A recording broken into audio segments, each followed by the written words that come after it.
Hi, this is Stuart Weems, and thanks for listening to the Investopoly podcast. My goal is to give you simple, easy to understand insights, strategies and tips to help you master the game of building wealth.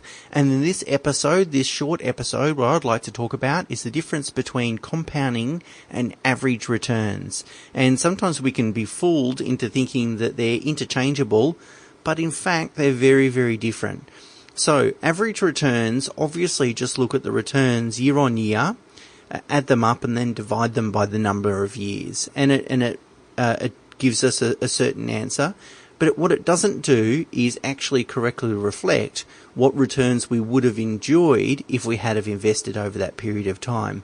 And the reason for that is it doesn't take into account the volatility in returns. And so when we look at returns, whether we're investing in super or shares or property and so forth, we really need to understand, are we looking at average returns or are we looking at compound returns? So let me explain, giving you a really simple example.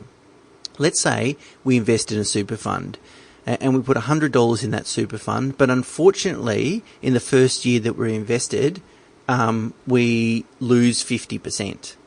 Okay, so our $100 is now worth $50. Then in year two, what happens is we gain 50%. So our $50 plus 50% takes it up to $75. And then let's say the next year we gain 10%.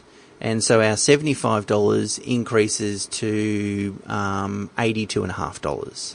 Okay, now the average return would be a negative 50, a positive 50, and then 10%. So our average over that 3 years is about 3%, right? So it looks like, okay, if we had invested our money, we'd be up a little bit, but not much, but we certainly wouldn't be in a loss position.